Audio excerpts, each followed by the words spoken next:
besties. So before we start, I'm just going to tell you about myself. I studied in Indic International School in grade 6. Kushamsh and some other people already know that. And I like playing the keyboard, singing, baking, and doing art and craft. So, today's session is going to be about a small, cute little polar bear who lived in the cold regions of Siberia. His name was Polo, and he lived with his twin sisters, Poppy and Polly, and his parents. But Polo was mostly lonely all the time. Can you guess why?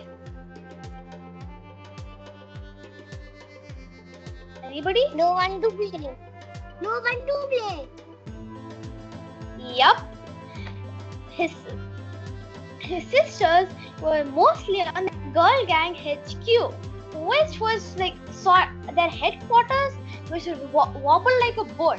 So Polo didn't like that at all.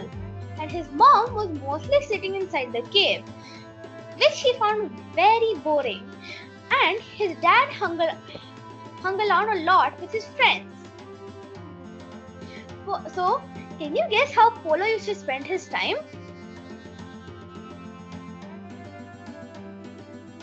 Playing in the snow. Playing in the snow. Yeah, he used to always play in the snow, and he used to make snow angels because he loved getting wet in the snow.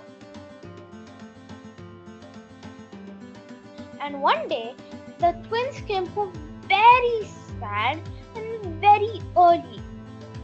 That was very weird because they always used to come late, and they used to laugh even after a bad scolding.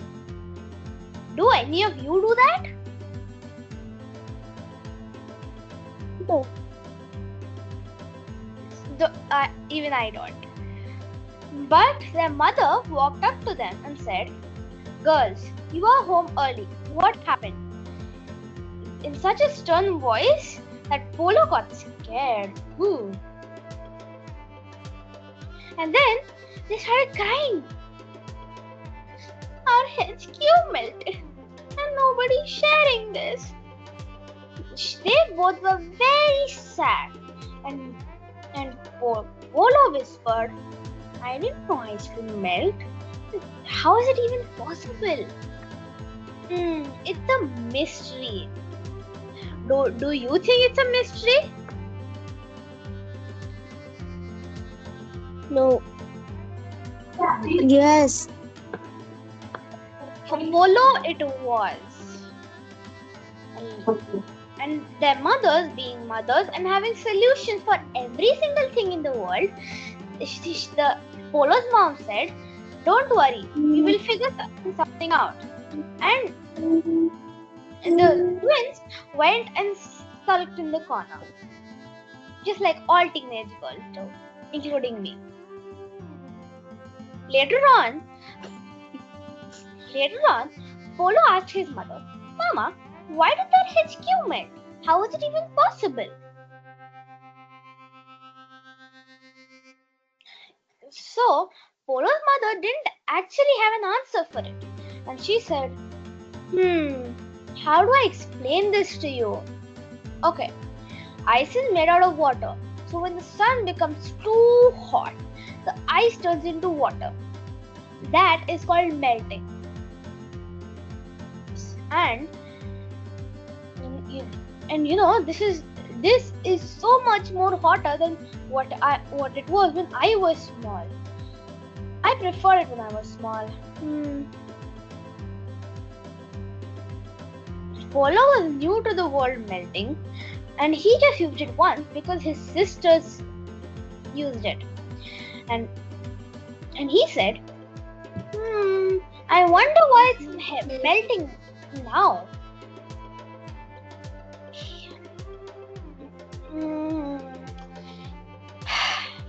I don't know. But one day, while roaming around, he met a new girl and they became besties. she was very talkative. Hi, I'm Eddie, and me and Polo became BFFs in only 1 hour. We both do every single thing in the world together. She was very talkative, just like me, and most of the girls out there. Then she turned to Polo and said, Polo, since now we have become BFFs, our next mission is to make our parents BFFs, just like us. And Polo's favorite dialogue to say to her? Okay, slow down, Tiger. Which used to annoy her a lot because as a girl you don't like to being called anything boy gender. So some people who have been teased, they know that, especially girls. But one day, Polo was not able to find Evie anywhere. He was so panicked. He asked everybody he could find, hey guys, did you see Evie anywhere? I'm so worried. And everybody's answer was the same. No, Polo, sorry.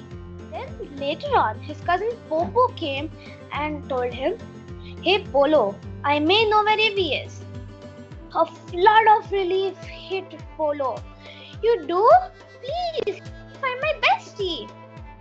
Instead of taking him to Evie's cave, he took him to 2 large, scary-looking caves.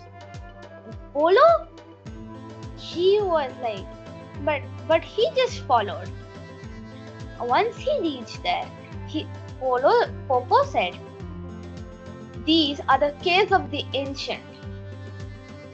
The first one shows whoever the humans have killed, and the second one shows whoever the humans have taken.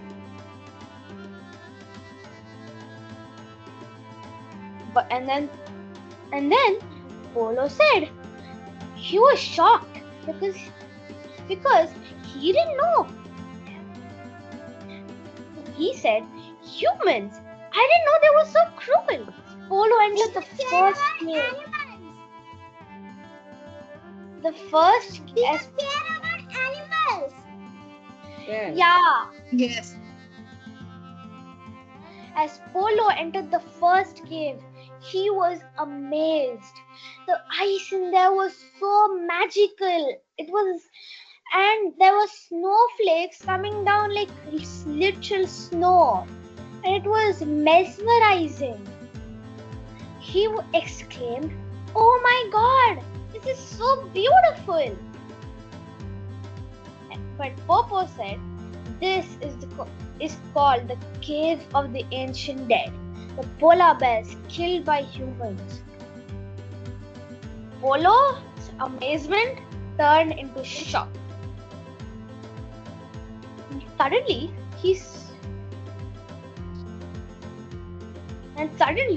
he saw a snowflake coming towards him, and it turned into his grandfather.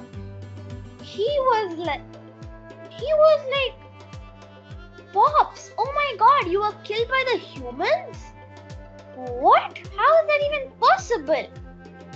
He was very confused. But his grandfather, he didn't say anything. All he said was, yes, I was. I need to warn you, the danger is coming. And then he vanished. Slowly, he went outside. And he was shocked. He told Popo, that was so crazy. Mama said he died of old age, but if he was killed by the humans, why would she lie to me? But Popo, he spoke in riddles, which was very weird for Polo. He said, everything is not what it seems. Remember that, Polo.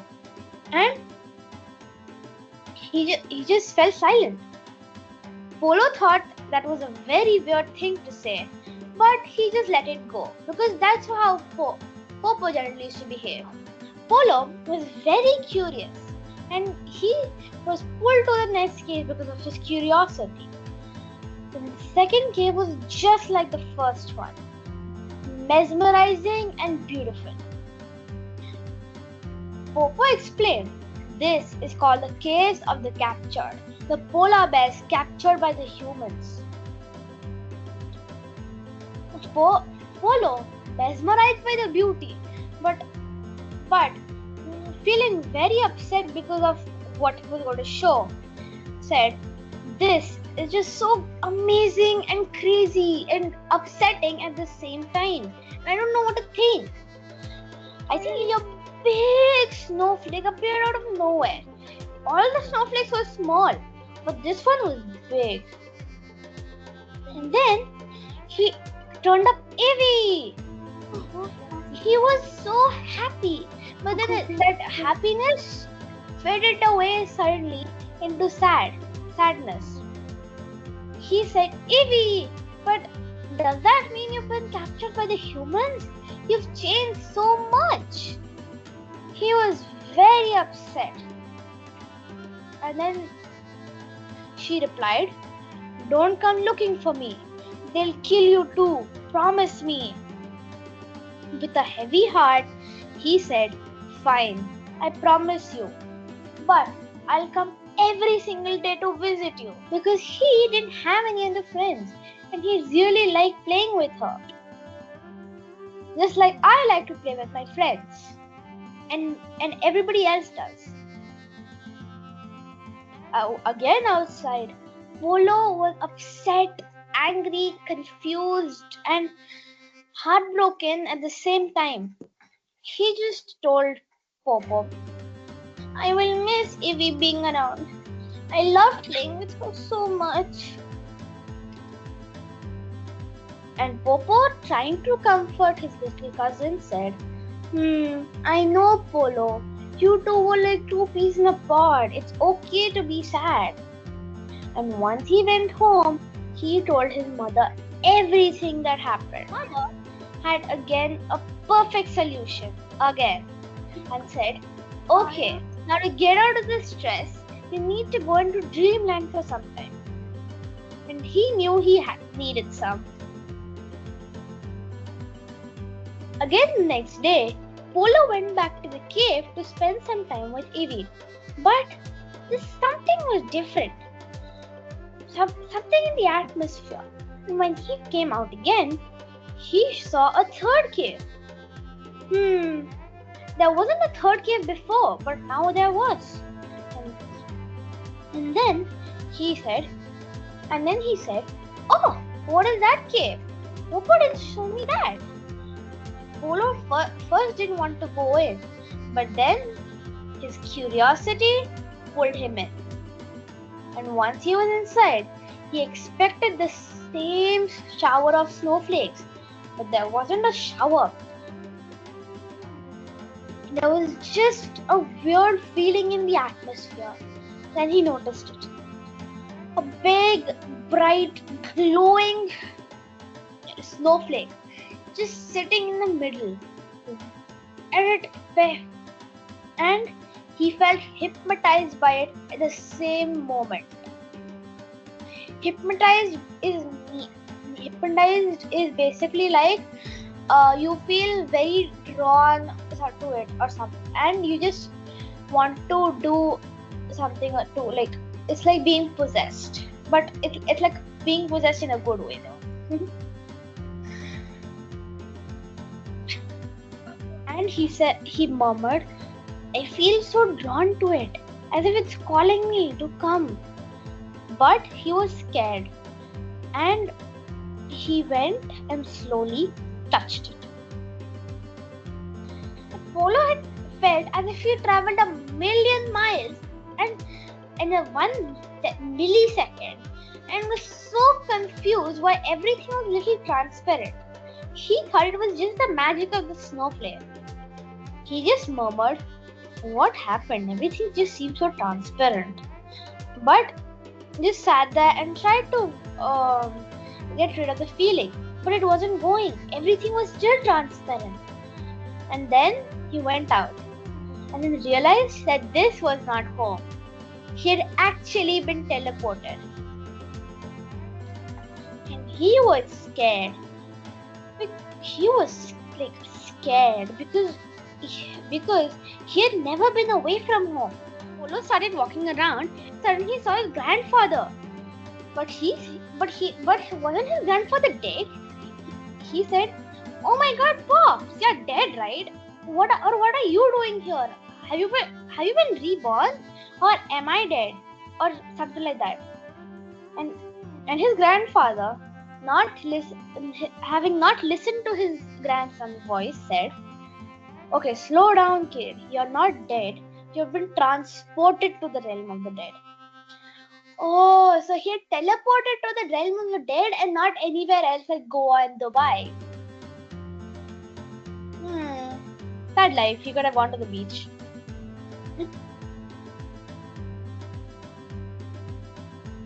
So his grandfather started taking him somewhere. And started telling him something. He said, "So that cave you just came through, that was a memorial cave. A part of the caves, like a part of the caves of the ancient, that only the ones with a pure heart can see." Ooh, so Polo is the hero of this story. Let's go, Polo. But he was confused. He said, so do I have a pure heart like those heroes in the stories Ma tells me? I didn't ever do it. I'm not even a royalty, and how do I have a pure heart like heroes or something? He was very talkative because of Eddie, obviously. And his grandfather just replied, "Yes, my dear Polo. Let me show you around, and I'll give you all the answers you want." And then his grandfather took him to an ancient abandoned building, which was covered in moss, broken windows, and a broken door. Ooh, I wouldn't like going inside that building. But it seemed there was an important place. His grandfather told him, "This building will show you everything, including the truth." Polo's grandfather took him to the highest floor, and Polo saw the biggest snowflake ever. This was even bigger than the one he saw in the cave before, and it was just this had the same glow and was shimmering, and it looked so magnificent under and in such a broken area. It looked so magnificent. He was very, very, very hypnotized by it now, and his grandfather actually encouraged him to go and touch it, and he did. And Polo, when he did, he saw a crazy vision where his whole family was taken away to be kept in a zoo and being goggled on by others. Not such a good idea. And seeing his sister so sad made him feel heartbroken, very upset. Then he saw Ivy murdered and sitting in a room splattered with blood, and she was killed for her body parts. Oh, Polo just suddenly removed his hand and just turned around to his grandfather and he said, "Pops, what was that? That last vision was so horrifying. I can't even talk about it." It seemed as if his grandfather, being transparent, could even read his mind. And he said, "That is the distant future, my son. We will all face the cruelty of the humans. We have changed many places and tried to hide, but the humans have always found us. The only way to stop this now is to fight back. Be aware, Polo, and stay safe." Oh my God! If I had to be responsible for saving my whole community, that is a lot of burden. Good luck, Polo. And once he went back to the cave, he felt a great determination and said, I shall save the polar bears, even if it costs me my life. He was ready to give up his life for the polar bears, which is very great. And he is a very brave polar bear. After returning home, he shared the future with his mom. So that's all that Pops taught me. His mom, he thought his mom would tell him that it may have been a bad dream. But she actually listened and told him, you are a very brave polar bear, Polo. Go do what you have to, but please stay safe. I don't want you getting hurt. None of the mothers want their kids to get hurt, but instead of doing something huge like raging war or something, he just went to his father. He said, Papa, can you please arrange a village-wide meeting? He didn't want to tell him what happened. He said, okay son, your mother already told me, so no need to explain. You're a very brave polar bear. And then the day of the village meeting came. All the elders gathered into one place to hear Polo out. He was nervous, but he knew this was the right thing to do. And he started his speech by saying, I have been forewarned by our ancestors and asked to deliver this message to all of you. And he finally revealed, the humans, they are coming for us, for all of us. If we don't prepare now, they will hunt down the last of us. And then he thought about Ivy, which brought him instant great sadness. But the elders, they doubted him. Oh my God. And they asked him, why should we believe you? He knew the elders would question him.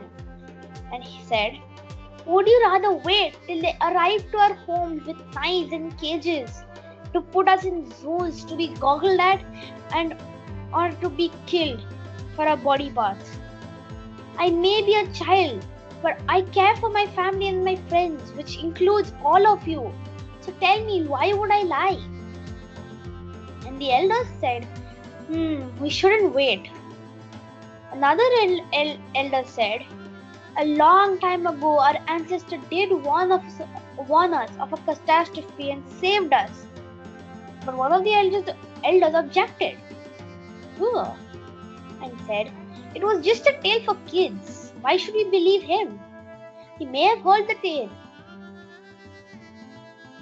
But Polo interrupted and said, we can either sit and discuss all day, or we can do what we must, so can we have a future.